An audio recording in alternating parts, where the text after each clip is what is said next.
And now with that, I want to bring in a true hero. This is a defector from, she was at the P3 lab in Hong Kong. Dr. Yan, you've seen her on Fox News. You've seen her with Bill Hemmer. You've seen her on Fox Online. Dr. Yan, thank you very much for joining us at the Falkirk Center Freedom Summit today.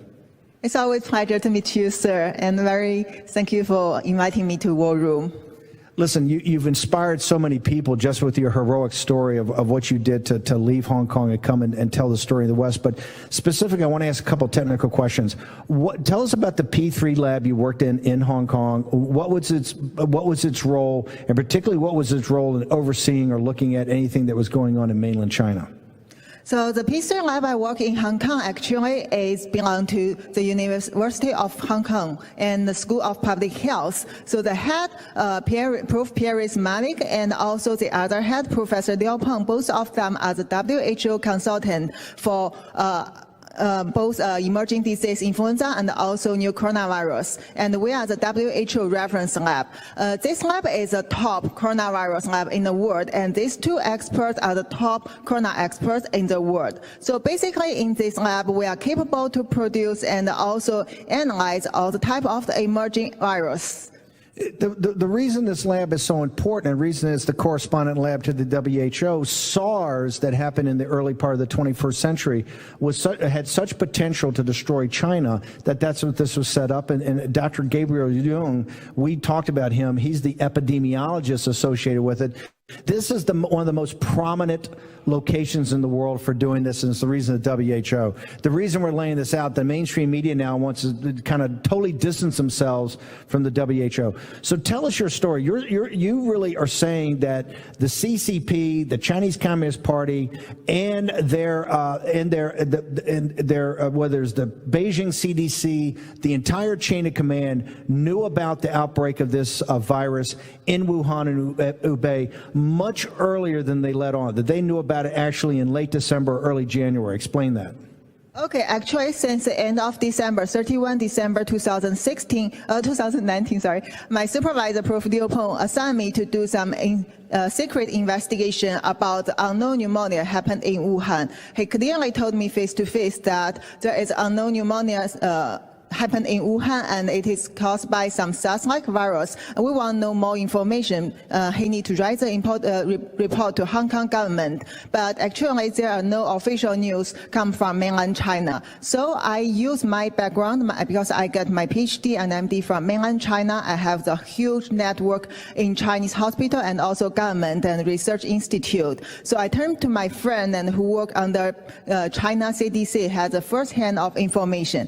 He told me, as I called, since the end of December, the China government already knows there are over 40 cases confirmed in Wuhan, not as they said 27, and also they got the genome sequence already from Wuhan, not as they stated in the middle of January. And the other thing, most important thing is there are human-to-human transmission exists, and there are family clusters happen. So these are all the key points that I know at that time, and also the Wuhan doctors are very scared. They dare not to say anything, just ask people to wear masks. And I reported to Liu Peng and WHO.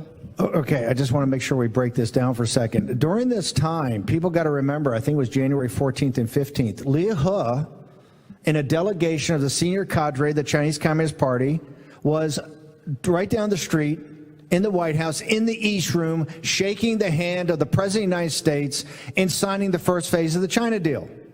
Now, I just want to go back and, Dr. Yan, make sure I understand this. You're saying in late December, early January, they knew that they had an outbreak in Wuhan and Hubei province, okay? They knew that they had community spread, human-to-human transmission. You can prove that, and that all happened in the early part of January of 2020. Exactly, they can prove it. Okay, and so they came here, what I think people find shocking, you're at a reference lab. Really, a reference lab is kind of, I guess, the supervisory lab to make sure that what's going on in these P3 and P4 labs in mainland China is okay. But on January 12th, the WHO puts out a press release and says, after consultation with senior medical officials from mainland China, the CCP, there's no community spread, there's no human-to-human transmission. Then they tweet out on the 14th, they tweet out the same thing. The exact day, one of the days that the delegation from the Chinese Communist Party is having dinner with their American counterparts here. So was the WHO, did you guys in Hong Kong not get them the right information? Were they lying? Was the CCP lying to them? How did the WHO put out those two proclamations basically publicly when you're saying this was all known 2 weeks or 3 weeks beforehand? So this also make me surprised at the time, because I know that definitely the WHO experts already know this news, and the CCP government know it even earlier than them. And I don't know why they all collaborate together to hide the truth to the world. And also that's why when mid-January, my supervisor Liu Peng again assigned me to do more secret investigation about this, and I got information. I see no response from him. Then I turned to tell the truth through YouTube media, Mr. Liu, and tell the world in Chinese about the news. Were you ever, we're going to have to jump to a break, but we want Dr. Yan to stay over. We're going to be coming to Milesguo in the next segment also, but I need Dr. Yan to stay through. Were you ever, first you're assigned to find out what's going on, right, as the head lab technician. Then you start finding out, and it contradicts with what the WHO is putting out. Exactly.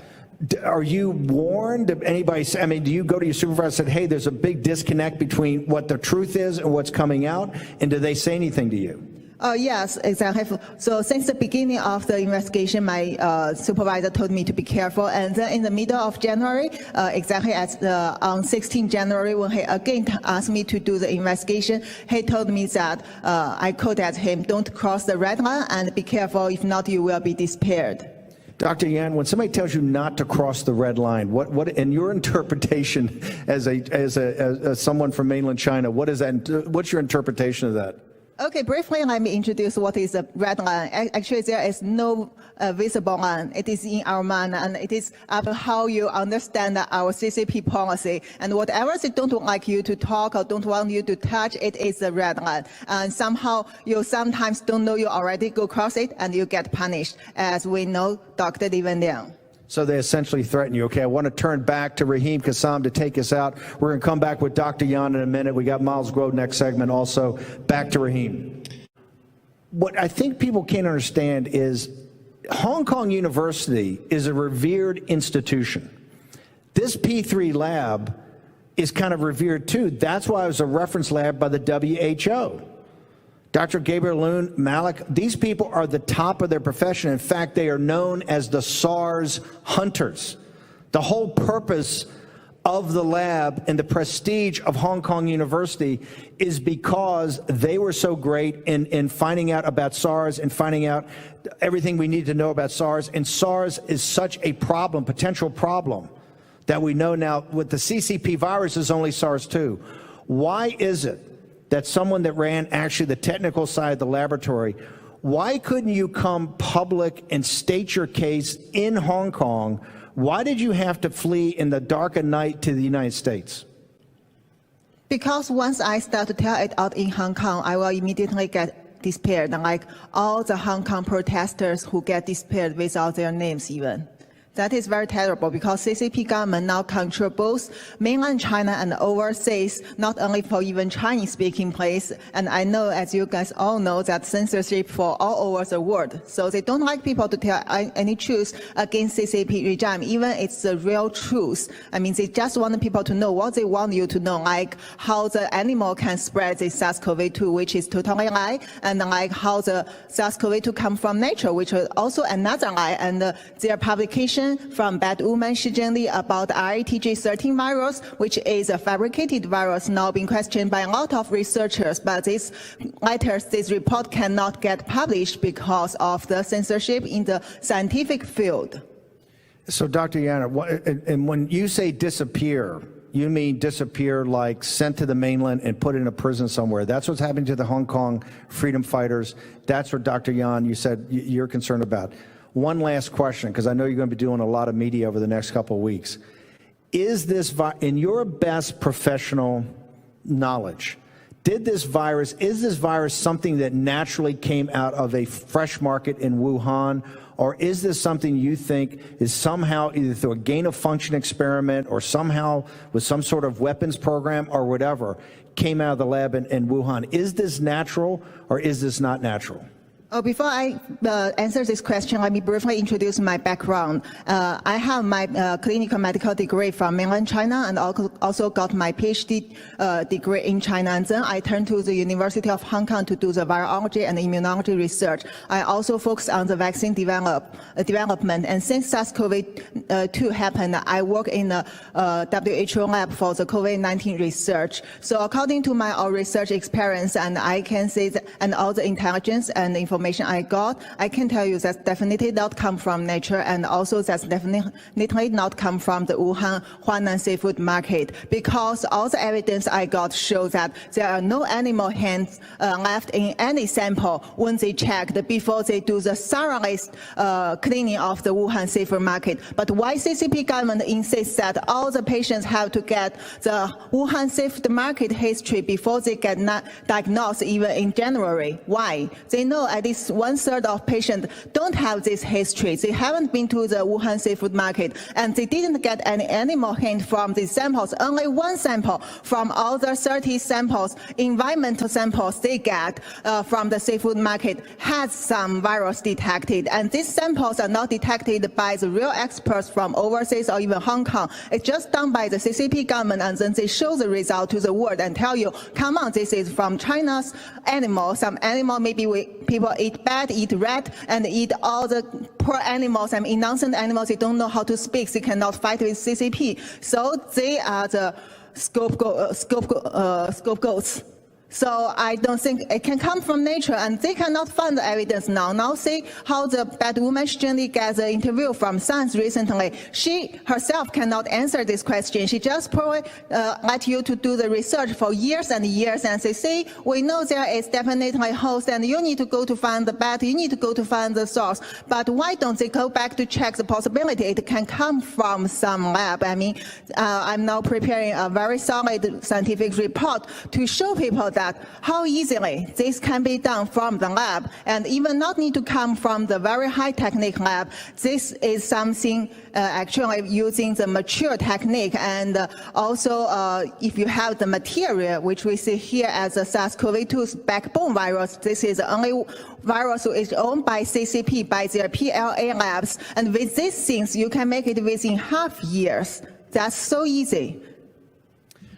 This is what the CCP is not going to be able to stand up against, is the truth. You know, from facts come truth, and you're hearing it from Dr. Yan. We're going to be having her do a lot of media over the next couple of weeks. But if you thought, Dr. Yan, the CCP tried to disappear you wait till the mainstream media starts to tear you apart. So you're a hero.